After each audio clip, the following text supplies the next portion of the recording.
Welcome to r/EntitledParents, where this entitled family decided not to just take a couple of vegetables, but to steal literally an entire garden from their neighbours. Entitled Mum steals my entire vegetable garden. We have a not-so-small vegetable garden in the backyard of my family's house. Me and my mum are the gardeners, and we grow a bunch of zucchini, snap peas, herbs, broccoli, carrots, tomatoes, and even grapes with the occasional other vegetables, radishes, bell peppers, etc. One day, I hear something outside my window, which is right above the largest planter box in our garden. I look outside and see two kids from the neighborhood picking vegetables from the planter box. I run out and see the two of them have their arms full of zucchini and carrots, and even some tomatoes. I ask what on earth they're doing, and they said, "We live in the neighborhood."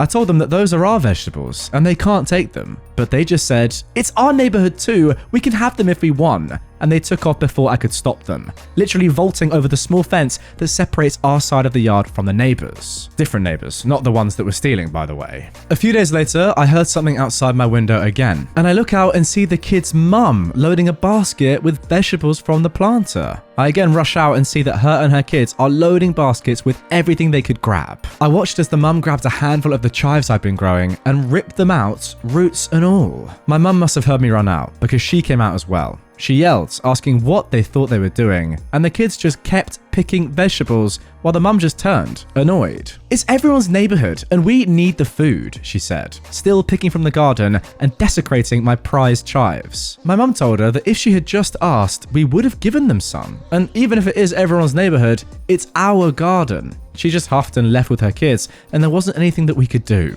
Our garden was damaged beyond repair. Our zucchini plants were torn to bits, and the peas and tomatoes were trampled and shredded. And our grape bush that we'd had for years was broken at the base, but one of the kids had stepped on it. There were no fresh vegetables that year, and my mum couldn't make her chocolate chip zucchini bread. A few days later, we installed a lock on the backyard fence, and the neighbors came banging on our door, mad that we installed a lock preventing them from getting into our garden. My mum just told them to go away, and that if she saw them in our garden again, she would call the cops. We thankfully never saw them again, and our garden is happy now, and we managed to bring the grapes back to life. A little while ago, we planted some blueberry bushes in our front yard. Someone keeps stealing them, and half the blueberries are gone each season. We let the kids in the neighborhood eat them, but they only take maybe like 8 to 10 each a day on weekends or during the summer. There are 10 bushes in total, about 100 to 150 blueberries each.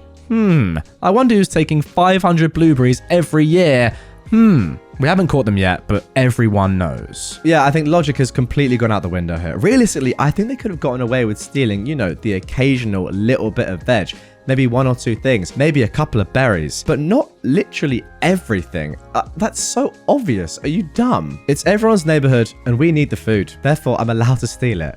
Where is the logic? Poker night pickpocket. Let's set the scene. I have about 4 really good friends, who in turn have a small handful of friends themselves, all of whom love online poker. On occasion, we've been known to play together using Play-Doh, and usually I rule. I love poker. It's the closest thing I get to normal human interaction that doesn't take place in my work office. One particularly spirited game, somebody suggested we get together for a normal poker night, since we all live in the same city, just scattered about. I didn't really want that, as I can really be myself in online chats, but I'm very closed off in person, more so when there's a lot of people. But we agreed that whoever won the night that night would decide if we did an in-person group game, and I lost. Fair is fair, I agreed to go, despite not really wanting to, since we laid down some ground rules. 1. No drinking. We don't need anyone getting salty over losing in person. 2. No children. Kids give me really bad anxiety. And 3. Only bring cash to the table that you're comfortable losing. The rules seemed good, I was happy, even if I didn't want to go. Poker night shows up and I go, and 3 people brought their kids. I tried to point out that it's in the rules, but the people of the group agreed in that moment that because getting a babysitter would have been too much of a hassle, the kids could just play in the living room while we were in the dining room. I didn't like the agreement, but I didn't want to bail on my friends. I went to put my bag in the front hall closet, and to keep me from trying to check my account balance so I wouldn't try to bring more money to the table, I put my phone and my wallet in my backpack. The night was okay. One by one, people lost their shirts, metaphorically, and when they were tapped, they left for the night. I at least managed to stay in the game a while, but when my turn came, I went to check my phone for texts and found my backpack open in the hall closet, and on the floor, my wallet had been emptied of all cash. My credit card was gone as well, and my phone was nowhere to be seen. I didn't want to accuse anyone of anything, so I had my friend call it, and at first it rang, but nobody heard it. After that, every time it rang, it went straight to voicemail, meaning somebody turned it off. That night when I got home, I checked Google Maps to see where my phone was last seen, and I saw a trail that led to a house on the other side of town. I went to the house and knocked on the door, and to my surprise, one of the people who had brought their kid over to poker night stood there. She seemed surprised to see me, so I asked her if she'd picked up an extra phone by accident at the party. I didn't want to make her think I was accusing her of anything. Now, she said that she hadn't, and that on its own didn't sit right with me. So I told her that my phone had last been pinned to be at her house because of the GPS on it. She started getting aggressive and told me she wouldn't be harassed and slammed the door in my face. I sat in my car for a moment and tried to debate what to do next when a cop car pulled up and told me that I was trespassing and being accused of harassment. I couldn't believe this, I told the officer, but he didn't seem remotely fazed and told me that if I had a complaint, I can file a report. So I did. That same day, I went to the police station with my laptop and showed them the proof of where my phone was last pinged, about seeing that woman and her kid at poker night, and about my missing credit card. I was told that it would be taken into review, but the very next day, I was emailed to go and get my phone and credit card at the police station, but all the cash in my wallet was gone. It turns out, the entitled kid that had stolen my stuff had started bragging to his friends about how he got away with stealing a bunch of stuff from the party, including my phone. Luckily, another kid had a spine and told his parents, who went to go and confront the mother as the other officers were showing up to investigate. You know what? That's really quite sad, isn't it? Something that should have been such a fun night, you know, playing poker with your pals in real life, something that you should be able to enjoy, right? But no. Ruined. What I would love to know is how much this woman actually knew about what her kid did and what they stole, because as you say, and I'm inclined to agree, like the fact that she was like, don't harass me, get away, it's a little bit fishy, I will say. And realistically, the only reason why this came out is because the kid was bragging to his friends and other parents or something about it. If they hadn't done that, then this mum probably would have just kept up the act and said, I've got no idea, you're not allowed in my house, etc. What is she doing? Has she set her kid up to go and steal things at this poker night? I have no idea, but it's very, very snaky. That's for sure. Hopefully there are repercussions, because if you could find some sort of evidence that said that the mum explicitly told her kid to do this, then it wouldn't really be the kid's fault anymore, and the mum would actually probably face some charges. And that's what we all want at the end of the day. There's a difference between overheated and feverish, you know. Just had a kind of funny experience with a front desk guy at my gym who was operating way out of his depth. Since the New Year swarm is still all up in my gym at the moment, I've been getting up very early and going in around 4:30. I can deal with needing toothpicks to keep my eyes open if it means I don't need to queue for a bench. Something that's relative to the story. My gym is part of a chain, and a separate location wound up getting into some trouble because a bunch of people going there all caught the plague. Corporate came down with a decree for all locations. Scan the membership, check the temp on your forehead before being allowed entry. So I show up at 4:30, stow my stuff, and do the first half of my workout. It's a little bit of cardio, a lot of bit of strength. I don't know if this is the case with everybody, but after 45 minutes of kicking my own butt, I'm feeling a little bit warmer than I usually am, typically also jonesing for some sweet, sweet nicotine. Now, vaping indoors is frowned upon, and it's cold outside, what with it being January in New England. Two birds with one stone. I grab my vape and my phone and walk around outside for a little bit without a coat. I wind up chilling out real quick and decide I don't need much more nicotine. So I scurry inside and there's a new face behind the desk. A younger looking dude I've never seen before. I show him the vape and explain that I was just getting some air, and he says I still need to scan your card and check your temp. Well, no point crabbing at the kid over corporate policy, so I let him scan my card, and then he uses the thermometer and says I'm not allowed to enter the gym. I'm running a fever. Dude, you really think I just worked up a sweat somehow in the freezing cold? I didn't show up with a gym bag, never mind a jacket. I don't make policy, sir. I just enforce it. I'm going to need you to leave. Sure. Well, can you have someone grab my stuff from my locker? I guess I'll shower at home. It's locker 2. Sir, you need to vacate the premises immediately. You're at risk of infecting other guests. There's a difference between overheated and feverish. I didn't have a fever when I came in an hour ago. Then I did a bunch of stuff that made me sweat.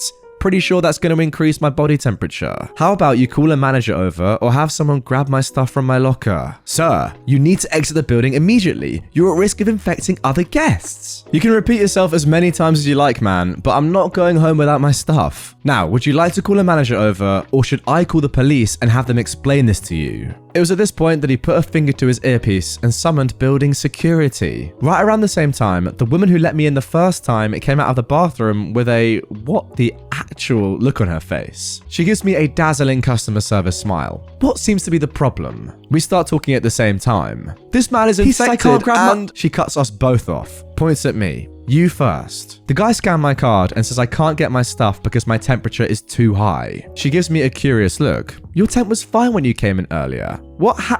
Oh, you stepped out, didn't you? Sure did. Guess I didn't cool down long enough. She waved me through and said I'm all set, just as the large security dude was coming down the stairs to presumably eject me. I didn't hear what went on between the dude who tried to give me the boot and her, but I do know the security dude took over the desk so they could have a discussion in private. After my swim and shower, I thanked her for letting me back in, and she apologized on the guy's behalf. Apparently, she had to run to the bathroom right quick and grabbed a locker room attendant to cover the front desk for her. He was the only male attendant in so early, couldn't leave the desk, and he didn't think there was anyone else who could open the lockers without knowing the code. So he felt entitled to just make me leave without my stuff because he didn't know what else to do and knew the manager wasn't available because she was in the bathroom. Yeah, see, this one is just dumb because surely there should be some way of knowing if somebody is already checked in and has already been tested. Like, you're allowed to leave the gym during your workout. If you're working out properly, let's be realistic, you would have increased your body temperature naturally, probably above the threshold of having a fever as well. Another thing I don't really get though is, like, say, what if you wanted to go to the gym and do weights, but you lived a couple of miles away and you're like, you know what, I'll jog there.